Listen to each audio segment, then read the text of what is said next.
Pessoal, mais uma vez, que a graça e a paz do nosso Senhor esteja com cada um de vocês. Hoje eu queria refletir com vocês num tema que o Senhor colocou no meu coração e eu creio que ele é extremamente relevante para os nossos dias, principalmente num tempo em que a gente acaba vivendo uma vida de vitrines, né? A gente infelizmente não consegue mais identificar muitas vezes aquilo que é verdade, o que está acontecendo com a inteligência artificial é só um exemplo de tantas coisas que nós estamos vivendo e que nós quase não temos mais a percepção, né, da realidade. Por isso eu queria meditar com vocês num texto que está em Neemias, capítulo 6, 1 a 14.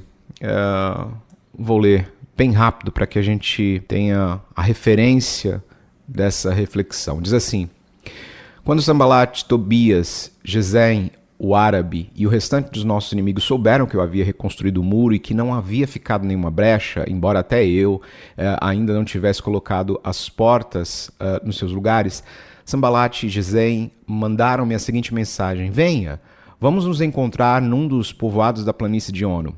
Eles, contudo, estavam tramando fazer-me mal. Por isso, enviei-lhes mensageiros com esta resposta: estou executando um grande projeto e não posso descer. Por que parar a obra para ir encontrar-me com vocês? Eles me mandaram 4 vezes a mesma mensagem e em todas elas dei-lhes a mesma resposta. Então, na 5ª vez, Sanbalate mandou-me um dos seus homens de confiança com a mesma mensagem.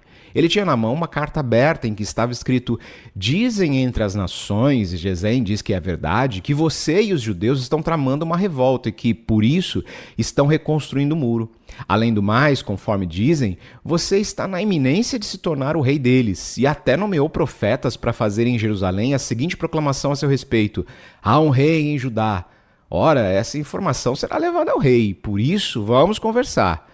Eu lhe mandei essa resposta: nada disso que você diz está acontecendo. É pura invenção da sua cabeça. Estavam todos tentando intimidar-nos, pensando: eles serão enfraquecidos e não concluirão a obra.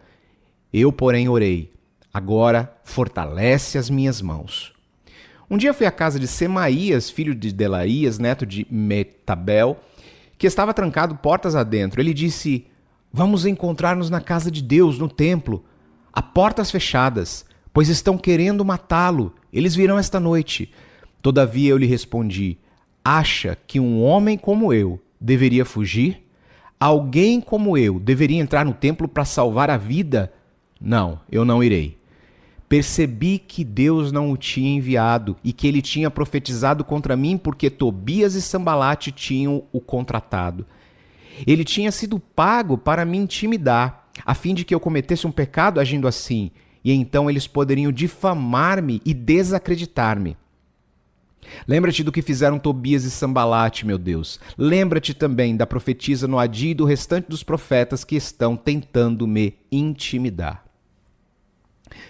Gente, de todos os pecados do campo da moralidade, a mentira, ela é uma das que faz um dos maiores estragos.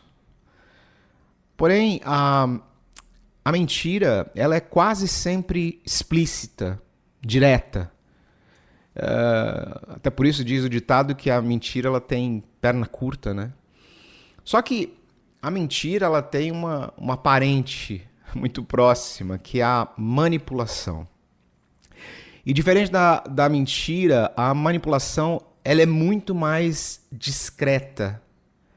Ela não se apresenta em palavras, mas com intenções, meias verdades, jogos emocionais, distorções estratégicas da verdade para tentar nos intimidar.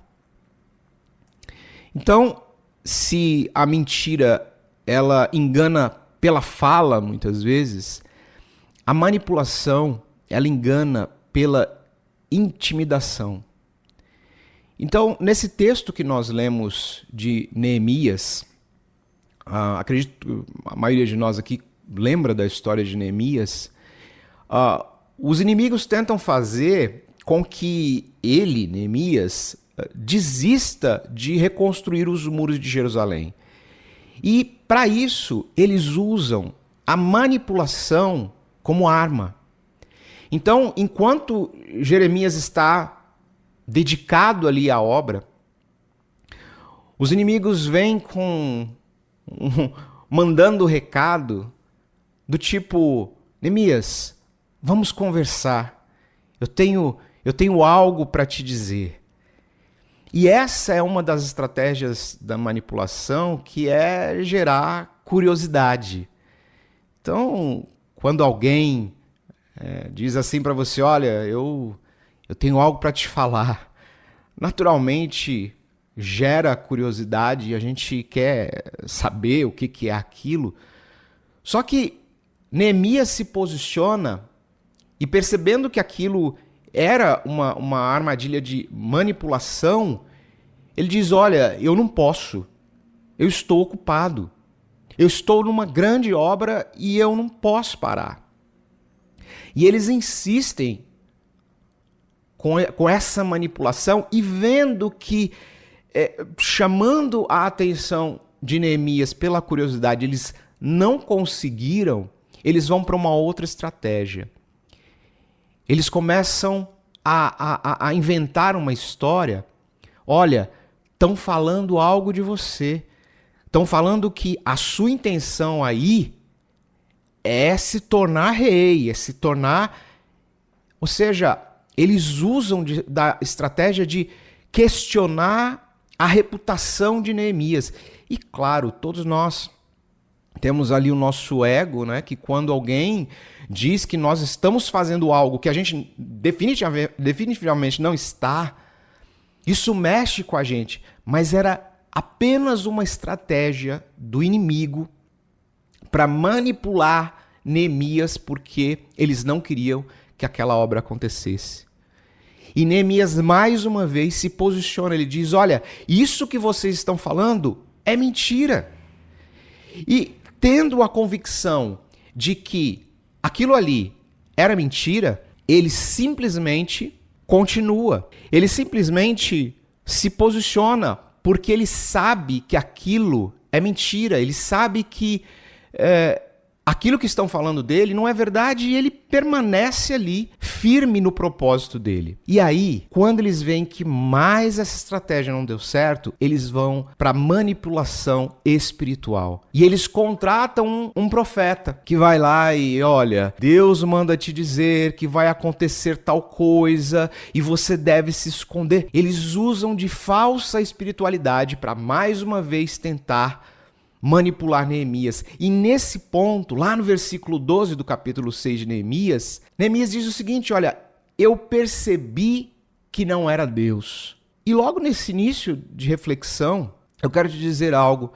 A gente muitas vezes precisa, obviamente, dos dons espirituais para perceber a manipulação do inimigo. Porém, a Bíblia também diz assim, olha, lá em Mateus 10:16, diz assim: o Senhor Jesus dizendo: eu os estou enviando como ovelhas no meio de lobos. Portanto, sejam astutos como as serpentes e sem malícia como as pombas. O que o texto está dizendo não é que Neemias foi orar e buscar direção de Deus para saber se aquilo era manipulação. Ele simplesmente percebeu. O que eu estou dizendo aqui não é que você não precise do Senhor jamais, não é que você não precise do Espírito Santo para perceber, mas eu estou dizendo para você que você também precisa de uma percepção natural de quando estão tentando te manipular para você deixar de servir a Deus, para você se sentir culpado de alguma coisa, para você se sentir de alguma forma fazendo algo de errado e tirarem você do foco da sua vida. Portanto, cuidado com as manipulações disfarçadas de preocupação ou conselho. Muitas vezes as pessoas chegam pra gente, olha, eu queria te dar um conselho. Eu tô percebendo que você tem feito isso ou tem feito aquilo. E você escuta aquela conversa e você fala, mas espera, eu não tô fazendo isso. Isso não é verdade. E a pessoa vem ali com um ar de preocupação e quer te falar alguma coisa, quando na verdade aquilo denota uma insegurança do outro, aquilo denota um medo da pessoa, inveja e tantos outros sentimentos que não vêm de Deus. Portanto, cuidado, te digo mais uma vez, cuidado com as manipulações disfarçadas de preocupação ou conselho. Que possamos ser astutos como as serpentes que não tomam uma decisão ali de imediato. Ela observa, ela espera, ela analisa. Agora, se por um lado nós precisamos tomar cuidado para não sermos manipulados por ninguém, que por um sentimento de inveja ou por um sentimento, uma insegurança ali quer nos manipular, nós também precisamos fazer uma autoanálise e reconhecermos que muitas vezes nós tentamos manipular os outros. A Bíblia nos conta a história de Jacó, você deve lembrar, que muito cedo ali aprende a manipular com a sua própria mãe. Então, quando Jacó se vê prestes a perder a bênção ali da primogenitura, ele faz um esquema ali com a mãe dele, pega aquela pele lá de animal para se passar pelo irmão, para obter a bênção. E Jacó vive uma vida manipulando. Ele tem aquela história ali com o rebanho que ele tenta manipular ali, enganando o seu sogro. Agora, apesar de tudo isso, Deus não rejeita Jacó, mas o confronta, disciplina, até o momento em que Jacó tem a sua vida transformada, né? Seu nome mudado para Israel. Jacó vive uma vida ali de manipulação. E nós, muitas vezes, por falta de fé, quando a gente acha que vai perder a bênção porque por algum motivo, por alguma situação, a gente também tenta manipular, a gente também tenta usar de argumentos humanos para convencer Deus de que somos merecedores de alguma coisa. Vocês lembram do irmão do filho pródigo, que ele tenta convencer o pai de que ele merecia mais com base na sua fidelidade. E quantas vezes a gente vai orar e o nosso argumento para Deus, por mais ridículo que seja, ainda é: Senhor, eu tenho te servido há tanto tempo. Senhor, eu tenho sido fiel nos dízimos, nas ofertas. Senhor, eu tenho feito tal coisa. Meu Deus do céu, será que nós estamos com esses argumentos humanos tentando manipular o próprio Deus? Veja o que diz Tiago, capítulo 4, 1-3. De onde vêm as discussões e brigas em seu meio? Acaso não procedem dos prazeres que guerreiam dentro de vocês? Querem o que não têm e até matam para consegui-lo. Invejam o que outros possuem, lutam e fazem guerra para tomar deles, e, no entanto, não têm o que desejam porque não pedem. E quando pedem, não recebem, pois seus motivos são errados. Pedem apenas o que lhes dará prazer. As pessoas, quando vão falar com o Senhor, conseguem se tornar muito semelhantes ao irmão do filho pródigo. Portanto, às vezes nós oramos ou até agimos tentando convencer a Deus com bons argumentos ou méritos próprios, mas Deus não se deixa manipular. Ele vê o coração. E eu queria ir para uma última reflexão com vocês. Diante de situações em que a gente é manipulado ou a gente tenta manipular o Senhor, como é que a gente tem o discernimento disso? Deixa eu te falar uma coisa. Em 1 Coríntios, capítulo 12, versículo 10, diz assim: A um, ele dá o poder de realizar milagres. A outro, a capacidade de profetizar. A outro, ele dá a capacidade de discernir se uma mensagem é do Espírito de Deus ou de outro espírito. A outro ainda dá a capacidade de falar em diferentes línguas, enquanto a um outro dá a capacidade de interpretar o que está sendo dito. Paulo está dizendo aqui que existem dons que o Espírito Santo distribui à igreja para a edificação do corpo. E um desses dons é o dom de discernimento, de discernir se uma mensagem é do Espírito de Deus ou de outro espírito. Só que esse texto que eu acabei de ler para você, ele diz que cada um de nós recebe um dom conforme o Espírito Santo determina, porque só o Espírito Santo sabe a necessidade do corpo ali, sabe a necessidade da igreja. E nem todos terão esse dom. Nem todos terão o dom de discernimento. E aí você me pergunta, Roger, e aí? Se eu estou diante de uma situação que estão claramente tentando me manipular e eu não tenho o dom de discernimento, como é que eu faço? Aí eu vou te dizer para refletir em 1 João, capítulo 4, versículo 1, que diz assim: Amados, não acreditem em todo espírito, mas ponham-no à prova, para ter a certeza de que o Espírito vem de Deus, pois há muitos falsos profetas no mundo. A Bíblia está dizendo assim, olha, não sai por aí acreditando em todo o Espírito. Ou seja, não sai por aí acreditando em todas as pessoas que vêm te falar alguma coisa. Ponham-no à prova. A Bíblia está dizendo, pode pôr à prova para saber se aquela mensagem é de Deus ou não. Tem muito crente que ainda tem medo de julgar uma profecia, julgar uma palavra. Irmãos, o que a Bíblia condena é o julgamento hipócrita, é julgar o outro naquilo que eu também faço.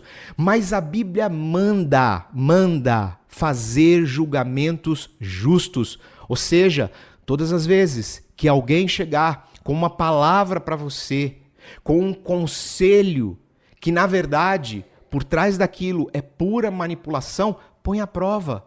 Coloque diante de Deus. Senhor, uma pessoa chegou hoje para mim e falou, olha, eu queria te dar uma palavra, você tem sido assim, você tem sido assim. Senhor, isso vem de ti? Porque, irmãos, quando um conselho vem de Deus, você sente paz. Você até sente o peso do confronto, você até sente o peso da repreensão, mas é o próprio Espírito que te convence de que você está errado, de que você precisa mudar, de que você precisa melhorar. Mas quando um conselho não vem de Deus, o teu coração se fecha, o teu espírito se abala, você não sente paz, tem alguma coisa errada. E quando você sentir neste momento que há algo fora do lugar, que aquela palavra não vem de Deus, vai orar, vai pedir discernimento ao Senhor. Veja, o discernimento é uma arma espiritual para que nós não sejamos manipulados, nem por outros e nem por nós mesmos. Muitas vezes nós estamos usando de manipulação para obter alguma coisa. Mas não é isso que Deus espera de nós, não é isso que Deus quer de você. E Deus também não deseja que você seja manipulado por ninguém. Finalmente, para discernir o espírito de manipulação e viver com clareza espiritual, com seus olhos espirituais abertos, nós precisamos mais do que simplesmente desconfiar de alguém, e isto também não é bom. E aí a Bíblia ensina o caminho, e eu queria deixar apenas 4 conselhos para você. Primeiro, busque os dons com zelo. Deus pode te dar o dom de discernimento, basta você pedir. Hoje em dia a gente não pede mais os dons. Dom é para edificação da igreja, e muitas pessoas não pedem mais porque talvez não enxerguem ali uma vantagem para si. E é óbvio, Dom não é para si, dom é para o outro. Portanto, se você ama a igreja, se você ama o corpo de Cristo, peça os melhores dons, peça o dom de discernimento para saber se aquela palavra, se aquele conselho vem de Deus ou não. 2, ore pedindo sensibilidade espiritual. Veja, Jesus diz que tudo aquilo que nós pedimos ao Pai, crendo, Ele pode nos dar. Vamos pedir sensibilidade espiritual para perceber aquilo que vem de Deus ou não. 3, conheça a palavra. É a palavra que nos ajuda a discernir pensamentos, intenções e a verdade. A palavra, ela é como uma espada de 2 gumes, ela penetra até as entranhas ali da alma e discerne o homem.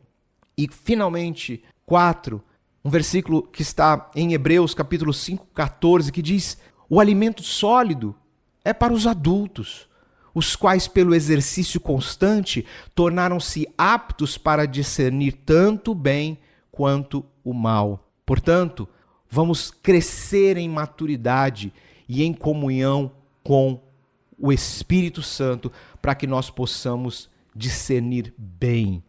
E eu quero finalizar esta reflexão deixando um versículo, um último versículo para a sua meditação. 1 Coríntios, capítulo 2, versículos 14 e 15. Ora, o homem natural não compreende as coisas do Espírito de Deus, mas o que é espiritual discerne bem tudo. Meu irmão, minha irmã, tome cuidado. Tome cuidado com pessoas que não são espirituais, têm jargão de crente, sabem falar como crente, sabem se colocar como profetas, mas muitas vezes estão motivados por inveja, por insegurança, por tantos sentimentos que não vêm de Deus e querem te derrubar. Essa é a grande verdade. Eu sou uma das pessoas que luta contra esse sentimento de estão me perseguindo, todo mundo quer me derrubar. Não, eu acho que a gente não é nenhuma celebridade para todo mundo estar se preocupando com a gente. Mas a grande verdade é que aqueles que são de Deus e têm o Espírito de Deus, eles incomodam. E quando incomodam, eles acabam atraindo pessoas que não nos querem bem e vêm com essa manipulação disfarçada de conselho, disfarçada de palavra. Que o Senhor te guarde disso e te direcione por Ele, que nós possamos ter o anseio de ouvir a voz do próprio Deus, que a gente pare de ficar correndo atrás de profecia, porque precisamos disso, que nós tenhamos a convicção de que o Senhor fala conosco, que possamos estar com os nossos ouvidos espirituais bem abertos para ouvir a voz do Senhor. Vamos orar? Senhor, nós ministramos a Tua palavra nesta manhã e eu te louvo porque o Senhor nos trouxe um alerta. Deus, eu quero te pedir em especial nesta manhã que o Senhor guarde os seus filhos. Deus, durante essa semana eu acredito que muitos deles vão receber palavras que não vêm de ti. São palavras motivadas pela carnalidade, palavras motivadas por insegurança. Mas o Senhor é poderoso para dar discernimento aos teus filhos, para dar discernimento à tua igreja, para que quando eles perceberem que aquele conselho, aquela palavra tem o único objetivo de desviá-los da tua obra, desviá-los do teu propósito, trazendo insegurança, trazendo medo, que eles possam, assim como Neemias, Senhor, se posicionar e dizer: olha, eu não tenho tempo para isso, eu não tenho tempo para fofoca, eu não tenho tempo para disse-me-disse, eu não tenho tempo para isso, eu estou ocupado numa grande obra e eu não posso parar. Senhor, que o teu Espírito dê a cada um dos teus filhos discernimento para que possam, mais uma vez, perceber, Senhor, a manipulação, repreendê-la pelo poder que há no teu nome e na tua palavra. Nós te louvamos e te agradecemos. Mais uma vez eu te peço, Senhor, guarda o pastor Rafael, pastor Aline em viagem, cuida dos teus filhos e a cada um dos meus irmãos que participou aqui, Jesus, nesta manhã, que nós tenhamos uma semana, Jesus, abençoada para a honra e glória do teu nome. Nós te louvamos, te agradecemos em nome de Jesus. Amém.